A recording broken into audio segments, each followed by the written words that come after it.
Oi, galera, aqui é a Raíssa do Um Livre Só e o vídeo de hoje é o diário de leitura de Círculos de Chuva.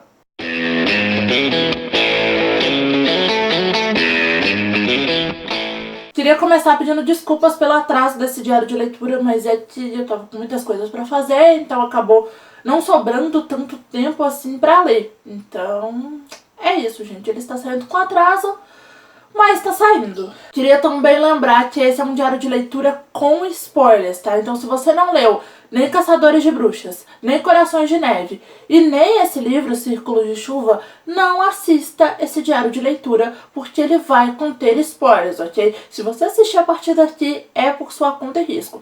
Mas se você quer conhecer a série, fica tranquilo que logo logo as resenhas sem spoilers vão começar a sair aqui no canal. Esse livro começa com uma explicação sobre as 3 árvores mais importantes de Nova Éter.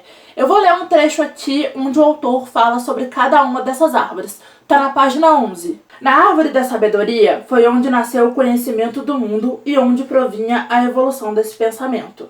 Na árvore da vida foi onde nasceu o éter, que gerava o movimento dos seres e para onde retornava esse éter após o fecho de ciclos. Mas de todas elas, visualmente, a mais impressionante ainda era a terceira, uma árvore capaz de nascer no fundo do mar e terminar nas nuvens do céu.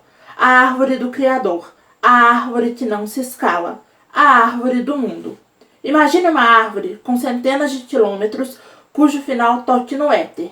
Uma árvore que tenha raízes em Atlântidas, o tronco em Nova Éter e a copa na terra dos gigantes. Imagine uma árvore que nasça no oceano e faça sombra para ogros. Uma árvore protegida por 4 serpentes gigantes que impediriam qualquer ser vivo de tentar escalá-la ou mesmo de desejar tentar. A árvore do mundo, como esse trecho que eu acabei de ler explica, ela nasce no reino de Atlântidas, tem o tronco em Nova Éter e a copa dela é no reino dos gigantes. O clima no final de Corações de Neve, ele terminou bem tenso, então qualquer incidente ali entre esses reinos de Nova Éter pode gerar o caos. Mas o estopim para a Primeira Guerra Mundial de Nova Éter é justamente a árvore do mundo. Há um tratado entre os reinos humanos e o reino gigante chamado Pacto de Swift, que diz que nenhum humano deve ir à terra dos gigantes e nenhum gigante pode caminhar sobre a terra. E o estopim dessa guerra acontece exatamente quando esse pacto é ferido após o menino Jack Springs escala a árvore do mundo e vai até o reino dos gigantes. E o mais engraçado disso tudo é que essas 4 serpentes, elas permitem isso. Mais pra frente a gente descobre que essa criança é filho do lendário capitão Lemuel Gulliver e de uma mulher chamada Mary Burton. Essa Mary Burton, ela sempre foi muito ambiciosa e ela foi viver no Reino Gigante e ganhou muita notoriedade lá e ela conseguiu convencer todo mundo de que ela é mãe do Avatar. A Mary Burton, ela é inserida dentro da história meio que para justificar isso que está acontecendo, assim. Os atos dela acabaram levando a isso, mas ela mesma aparece pouco na história. E devido ao final desse livro, ao último capítulo mais especificamente, e como o autor não fala o que aconteceu com ela no final, não fala se ela foi presa e ela deveria ser presa porque a mulher tocou o terror. Então eu acho que assim, no próximo livro, que é Estandartes de Neve, que está sendo escrito, ela pode dar algum trabalho. Enquanto isso, o Axel precisa partir numa jornada atrás da sua noiva prometida e pede que seu guarda-costas e melhor amigo, o Troll Muralha, o acompanhe. Só que o Muralha diz que não pode ir. Pela primeira vez, ele se nega a acompanhar o Axel e ele fica o tempo todo dizendo que tem um compromisso. Nada é explicado, e aí um tempo depois o Muralha é encontrado morto. Conforme a história vai avançando, a gente percebe que o Axel sabe quem é e a gente também desconfia de quem é, até que mais pra frente é revelado que foi o mestre anão Ira. E assim, os dois têm uma conversa, o Axel e o Ira, que o Ira fala que uma hora o Axel vai entender por que ele fez isso, assim. E isso não é explicado. Então eu acho que a gente ainda vai ter mais explicações a respeito disso no próximo livro. Porque assim, parece ter um motivo mais forte do que só inimizade entre as duas raças. Porque pelo menos pra mim, Não há um motivo pro Ira ter matado um Muralha, sendo que as 7 montanhas ficam muito longe de onde o Muralha tá. Então, assim, as raças são inimigas, mas eles iam estar muito distantes, com exceção de alguns momentos que eles precisariam ter contato. Então, não há justificativa para isso. Tem que ter alguma outra explicação maior. O Axel recebe as seguintes instruções para a jornada dele, e aqui eu vou pedir licença para colar. Ele deve cavalgar pela estrada Malã na direção da praia. Quando o sol formar o crepúsculo, ele deve vendar os olhos e esperar, sem olhar para trás. A águia dragão dele também faz parte desse acordo, então ela acompanha ele. E nesse livro aqui a gente tem uma amostra que a ligação dos dois é ainda mais forte do que aquilo que a gente achava. Só que eu tenho a impressão de que o autor ainda não deu todos os detalhes pra gente a respeito desse assunto. Ele tá indo pro Nunca, e as descrições que o autor faz desse reino são espetaculares. O Nunca é a ponte entre Nova Éter e Mantaquim, o reino das fadas. Habitam o Nunca as elfas amazonas, os elfos que nunca crescem e os índios moicanos. As elfas amazonas são as guerreiras e os elfos, eles são médicos, engenheiros e toda a parte criativa. Apenas um desses elfos, dos machos eu quero dizer, cresceu e é o rei Peter Pendragon. Há muitos anos atrás ele se apaixonou por uma humana, a Wendy, e ela foi até o Nunca. Só que nesse período, o Nunca estava em guerra contra o Reino Gigante. E aí o Rei Gigante capturou a Wendy e a matou. E o Peter, ele saiu do Nunca para ir atrás dela. E nesse processo, ele cresceu. E aí o Axel vai convencer o Rei Peter a levar o Nunca para a guerra. E aí eles vão ter um papel decisivo nessa guerra, principalmente para se vingar do Reino Gigante e para buscar o corpo da Wendy, que o Rei Gigante mantém como se fosse um troféu de guerra mesmo. É bizarríssimo. Assim, eu queria muito que tivesse um conto extra, ou sei lá, alguma coisa, contando com mais detalhes e com o foco principal a história do Peter e da Wendy. Porque, assim, a história é contada completa aqui.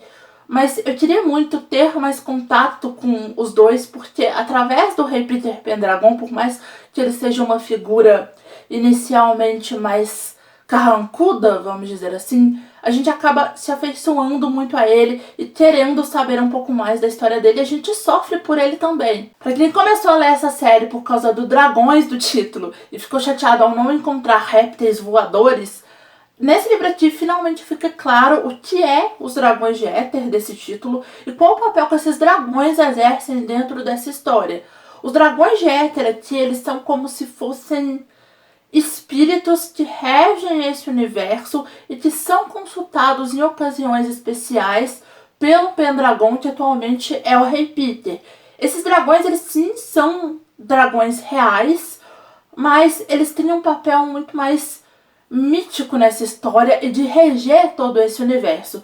Os dragões, como a gente conhece em outras histórias como Eragon e Coração de Dragão, eles também existem aqui, mas são todas dragonesas. Pelo menos nesse livro aqui a gente conhece só as dragonesas. Elas são filhas todas de um mesmo dragão de éter e elas permanecem adormecidas nos mares do Nunca e elas são convocadas por suas cavaleiras, que são as elfas amazonas, em momentos que são necessários, né? Elas são elfas de guerra, então em momentos de guerra. A cerimônia de ligação entre essas elfas e essas dragonesas acontece quando elas ainda são bebês e tem toda uma cultura materna em volta disso. A mãe tem um papel muito ativo nisso e é uma cerimônia lindíssima. O Rafael soube criar com essas elfas amazonas uma... Se eu tiver falado amazônicas em algum momento, vocês desconsiderem, tá, gente? Agora que eu me dei conta disso.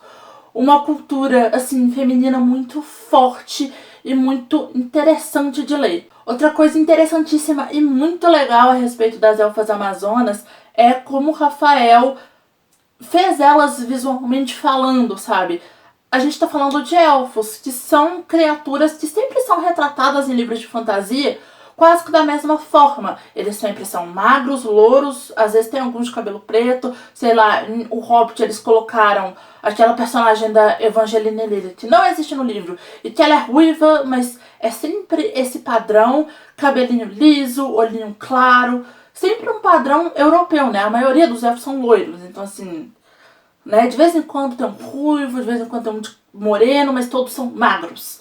Aqui o que ele fez foi criar elfas com todos os tipos de corpos, todos os tipos de cabelo. Então a gente vai ter elfa de cabelo liso, elfa de cabelo cacheado, elfa de cabelo mais crespo. Então assim, cabelo curto, cabelo comprido e várias cores de olhos. Então tem elfas do olho castanho, do olho preto, do olho azul, do olho verde, do olho lilás, enfim. E todas elas são muito lindas. Os personagens que eu mencionei nos outros diários de leitura como sendo os fios condutores dessa história, eles continuam tendo esse papel. Então, são eles que vão conduzir a história em diferentes partes desse mundo e a partir de diferentes pontos de vista. E todos eles amadureceram muito se a gente considerar o primeiro livro e esse daqui. O Snail e a Liriel, eles conseguiram o Jolly Rogers e foram atrás aí desse tesouro lendário que eles estavam procurando. Só que, ao contrário do que eles estavam esperando, o tesouro não continha ouro. Mas aí depois eles se dão conta de que é algo muito mais valioso do que isso. Só que, assim, como ele é um personagem que não é nem bom nem mal, ele simplesmente faz as coisas que são melhores pra ele, ele é até um pouco individualista, vamos dizer assim, fica difícil saber qual lado que ele vai escolher no próximo livro. Mas está claro que ele vai ser uma das peças fundamentais de Estandartes de Névoa, principalmente por causa do final desse livro aqui, que tem relação com esse tesouro que ele achou, pelo menos eu entendi que tem relação com esse tesouro. E assim, é uma coisa que o autor não pode deixar de abordar em Estandartes de Névoa, e como esse mapa tá com o Snail, enfim, prevejo problemas, fica realmente difícil saber o que ele vai fazer, porque ele é um personagem bastante imprevisível. E assim, em Círculos de Chuva, o autor vai finalizar algumas coisas principais, vai dizer pra gente o que aconteceu com vários desses personagens, mas esse final, principalmente o último capítulo, ele responde várias dúvidas que a gente teve ao longo da série, mas ele também abre margem pra muita coisa. Então assim, estou ansiosa para Estandartes de Névoa, só isso que eu queria dizer. A questão do Avatar, ela acabou ficando em aberto. Eu não sei se Estandartes de Névoa vai ser o último livro ou se vão vir outros após ele. Eu espero que venham outros. Mas assim, como esses reinos fizeram uma guerra por causa de uma criança que nem certeza se era o Avatar eles tinham, algo me diz que as guerras ainda não acabaram em Nova Éter. O Anísio, ele foi brilhante nas escolhas dele em batalha e fora dela. Ele tá se tornando um rei maior do que o pai dele. E assim, isso é muito bom porque a gente gosta desse personagem, mas isso também pode representar um problema. Pra quem nunca leu outros livros do Rafael, além de Dragões de Éter, vou lembrar vocês que ele adora uma reviravolta. Isso não é só nessa série, tá? Ele adora deixar a gente embasbacado. Então assim, isso pode ser meio perigoso. Eu confesso que eu fiquei um pouco preocupada quando essa escalada meteórica do Anísio é mencionada, assim, porque o poder, ele seduz. Isso pode ser realmente muito bom, ele é um visionário, mas isso também pode ser muito perigoso. A Branca finalmente teve o destaque que ela sempre mereceu. O Rafael criou várias mulheres muito fortes nessa história, e a Branca é uma delas. Eu gostaria muito que no próximo livro, além da Ariane, esse contato entre as duas foi muito interessante, ela se tornasse amiga da Maria. Seria algo legal de ver. Eu gostei desse final dela como iniciada no coven da Madame Viotti. Eu acho que ela é rainha, né? E isso é muito simbólico, porque finalmente Nova Éter vai descobrir que existe a magia boa também. E talvez esse contato da rainha com a magia boa represente o fim de preconceitos e o fim de injustiças, né? Finalmente essas pessoas vão descobrir que existe algo de bom nisso também. A Ariane e o João, que começaram como duas crianças, né, pré-adolescentes, em Caçadores de Bruxas, são os que têm talvez o amadurecimento mais visível. O João, né, ao longo aí dessa caminhada, se tornou cavaleiro. Aquela cena em que ele e os outros escudeiros, e que ele os lidera para protegerem a Rainha Branca, eu acho que ela é muito simbólica do quanto que esse personagem cresceu. E é uma parte muito arrepiante, eu gosto muito dessa parte. A Ariane, ela tá aprendendo mais e mais sobre seus poderes, a ponto que nesse livro ela vai ter um papel decisivo nessa história. E assim, a primeira reunião dela no Coven, ela é muito importante, não só para Ariane, né? Tem todo aquele simbolismo do chapeuzinho vermelho e tal, mas também para o leitor, porque o Rafael simplesmente coloca a gente dentro da história para abençoar a Ariane numa cena lindíssima que ele escreve para variar de um jeito muito incrível. A Maria, pelo menos na minha opinião, me coloquem aqui nos comentários o que vocês acham disso, ela foi muito mais explorada depois do fim do namoro dela com o Axel. Nesse livro aqui, ela é transformada numa coadjuvante das histórias do João e da Ariane, e enquanto na própria história dela, no próprio arco dela, ela é transformada na donzela indefesa, que é disputada pelos dois maiores pegadores da cidade, que só se interessaram por ela porque o príncipe se interessou primeiro. Então assim, eu fiquei meio com dorzinha, sabe? E essa história da menina que ou vem de origem humilde ou acha que não tem nada de especial e de repente conquista o pegador e o cara mais cobiçado da história e acaba redimindo esse pegador, ela não cola mais. Então eu espero que o Rafael não leve a história dela pra esse sentido e que ele explore melhor essa personagem aí no próximo livro, porque eu gosto muito dela.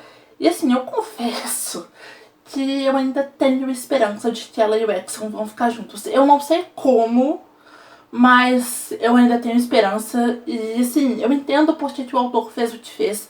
As escolhas dele na história foram muito bem feitas. E eu gostei de conhecer o Nunca pela perspectiva do Axel. Mas assim, eu queria, sabe? Não custa nada sonhar. O Axel é utilizado nessa história para mostrar exatamente esse contato entre duas culturas diferentes. Eu gosto muito quando os autores fazem isso, vocês sabem. E assim, duas frases que são repetidas muito aqui e que eu acho que são muito representativas disso, e são frases muito importantes, são: a primeira é: culturas não se medem com sinais de mais e de menos, para mostrar que uma cultura não é melhor e nem pior do que a outra. E a outra é que raças diferentes tendem a trocar culturas. Eu confesso que eu espero ver mais disso, assim. No início desse livro ele tá meio que sem entender, aí depois ele passa pro estágio da curiosidade, e depois ele passa a entender e a se inserir dentro daquilo um pouco mais naturalmente. Eu quero muito ver mais desse contato dele, eu devo estar toda descabelada nessa hora, com essa outra cultura, né? Eu quero muito ver esse contato dele aí com o Elivite, como que eles vão se relacionar e como que eles vão aí uma cultura aprender com a outra, né, a absorver elementos um da cultura do outro. Isso vai ser muito interessante. E eu quero muito ver como é que tá o Rei Peter, né, gente? Porque no final desse livro, pra ele, a gente fica com dó, tadinho. A batalha que acontece nesse livro aqui, ela é espetacular. O Rafael se preocupou em colocar muitas reviravoltas pra empolgar o leitor, mas ao mesmo tempo fazer algo que fosse crível, para que a gente acreditasse que fosse uma batalha real. Ele se preocupou com essa fidelidade. Eu lembrei muito da trilogia A Busca do Graal, do Bernard Cornwell. Tá até aqui atrás de mim, ó, são esses 3 livrinhos aqui, em que o autor tá falando de um período histórico, né? O Bernard Cornwell, ele escreve romances históricos, e as batalhas dele, elas se preocupam mesmo com essa fidelidade a como era uma batalha no período medieval. O Rafael está escrevendo fantasia e eu encontrei essa mesma fidelidade aqui. São batalhas realmente de tirar o fôlego. Outra coisa que eu achei muito interessante aqui foi que a forma de guerra escolhida pelo Rei Anísio, que é a Guerra de Paliçadas, é uma grande referência ao jogo de rouba-bandeira.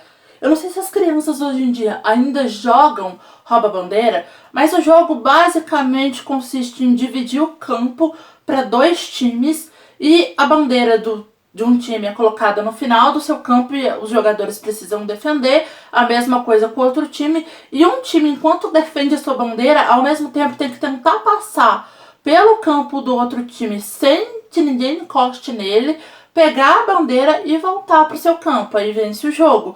E assim, é uma grande referência a um jogo de rouba-bandeira, porque consiste basicamente essa técnica de guerra nisso, só que com armas e soldados. E aí eu fui pesquisar sobre o termo paliçada, especificamente na internet, eu não encontrei nada a respeito. Mas o que eu encontrei foi que era um tipo de cerca medieval que os soldados utilizavam para proteger os seus acampamentos. Então ele juntou as duas coisas e fez um negócio que dentro da história tem todo sentido e que é absolutamente sensacional. Absalom venceu a guerra, mas a gente está falando da Primeira Guerra Mundial de Nova Éter. Então várias batalhas estavam ocorrendo simultaneamente em diferentes locais. Então nem todos os aliados de Absalom venceram as batalhas que eles travaram. Então vai ser interessante acompanhar aí como é que vai ser o futuro dessa história. Mas o Ferrabás, que no caso é imperador de Minotauros, que é um reino inimigo de Absalom, o Ferrabás, coitado.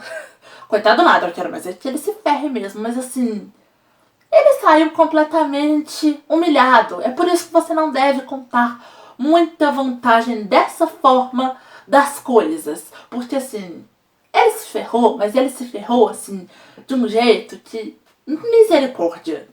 Ele ficava o tempo todo falando que o reino dele era superior militarmente, que no confronto armado ninguém superava o reino dele, e que eles eram melhores, e que isso, e que aquilo, enfim, contava vantagem o tempo todo. E aí, o que aconteceu? Ele tinha a vantagem, a vitória estava assim, ó, na mãozinha dele, mas ele perdeu, porque Absalom mostrou pra ele que não é só força bruta. Absalom venceu, sim, pela força bruta, mas também com estratégia. Então, assim, ele se ferrou, mas ele se ferrou completamente, ainda para piorar. O Robert de Lothesly, que ele queria porque queria prender e condenar a pena de morte, é que é o responsável pelo julgamento dele. A última informação que a gente tem sobre o Ferrabás nesse livro é que ele vai ser submetido a um julgamento em que vão estar presentes todos os reis vitoriosos que puderem estar lá para julgar ele. Então, assim, vamos ver o que vai acontecer com ele no próximo livro, se é que o autor vai querer falar. Mas eu acho que, assim, ele ainda pode dar trabalho, tá? Ele não tá derrotado, não. A minha experiência de ler esse livro novamente foi muito diferente da primeira vez que eu li. Eu relembrei várias coisas, né, que eu tinha esquecido, mas na primeira vez que eu li, eu achava que Círculo de Chuva era o último livro da até então trilogia Dragões de Éter. Então, assim, eu li, independentemente se eu fosse ficar feliz ou triste por algo que aconteceu aqui, eu tinha que aceitar, porque era o final. Dessa vez eu já li, então por isso que eu decidi fazer essa releitura, por isso que eu fiz esse projeto de leitura com vocês, sabendo que teria o quarto livro que o autor estava escrevendo, Estandartes de Névoa, ainda tá, inclusive. Então, assim, dessa vez eu já li olhando para várias coisas que têm potencial, olhando várias coisas que eu quero que sejam melhor abordadas e fazendo várias teorias mesmo do que vai vir no próximo livro. Dragões de Éter é uma história muito importante para mim e é muito bom saber que ela vai continuar.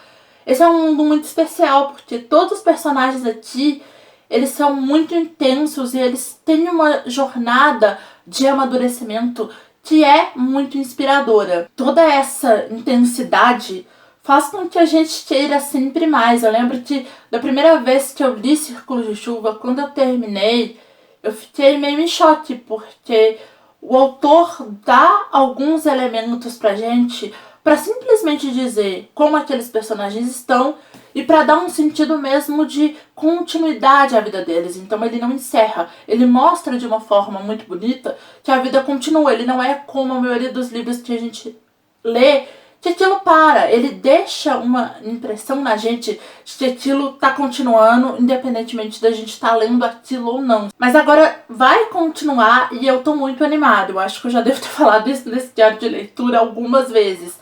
Eu tenho certeza que vai ser mais um livro avassalador, porque os livros do Rafael são todos assim, avassaladores e com histórias muito lindas e frases construídas de um jeito muito lindo. A escrita dele era quase poética. Além das referências que já aparecem nos outros dois livros, aqui a gente tem outras referências e eu vou pedir licença para colar, que são a árvore Yggdrasil, da mitologia nórdica, e a árvore do conhecimento do bem e do mal, da mitologia cristã, João e o Pé de Feijão, o Quebra-Nozes, Thundercats, Nicolau Maquiavel, a História de Moisés, Calígula, A Ilha do Tesouro, Mulher Maravilha, Peter Pan, Nosferatu, Polifemo, Jogo de Rouba-Bandeira, Três Porquinhos, The Dragons and Dragons, Simbá das Histórias das Mil e Uma Noites e Rapunzel. Se alguém encontrou alguma outra referência que eu não mencionei aqui, deixa aqui embaixo nos comentários. Vou terminar esse vídeo lendo um trecho de um texto que tem no final desse livro, que nada mais é do que o Rafael consolando o leitor depois de destruir o nosso coração. Tá na página 534. O círculo sempre se fecha, ainda que nos corações mais fracos, ainda que nas mentes mais instáveis, ainda que nas vidas mais vazias. O círculo se desfaz, mas ele nunca se rompe. Ainda que por vezes pareça difícil, ainda que doa, ainda que você fraqueje, percorra o círculo completo. Seja caminhando pelo círculo de fogo, seja caminhando pelo círculo de chuva, o final de todo o círculo da vida ainda terá sempre o mesmo valor. Todo ciclo um dia irá terminar, é verdade, mas o que sobrará dentro de você e o que sobrará de você nesse ciclo jamais irá se perder, ou se romper, ou se apagar. Bom, pessoal, espero muito que vocês tenham gostado desse diário de leituras. O debate continua, é claro, nos comentários, então fiquem à vontade aí para falar o que vocês quiserem sobre essa história nos comentários. As resenhas sem spoilers, elas vão ir saindo aí aos poucos. Eu não vou prometer nenhuma data, porque às vezes eu posso ou passar elas na frente ou atrasá-las, mas toda terça-feira é dia de resenha aqui no canal. Às vezes não sai resenha algumas terças-feiras, mas o dia de resenha aqui do canal é terça-feira, sempre às 18 horas, então já se inscreve e ativa o sininho para você não perder aí de quando esses vídeos começarem a sair. Se você gostou desse vídeo, clica muito em gostei aqui embaixo para me ajudar na divulgação e compartilha esse vídeo para os seus amigos. Não deixa de passar lá no blog e de seguir o canal em todas as redes sociais. Todos os links, como sempre, estão no box de informação. Assiste esses 2 vídeos que estão aqui do meu lado, que eu acho que eles podem te interessar. É isso, beijo, tchau e até o próximo vídeo.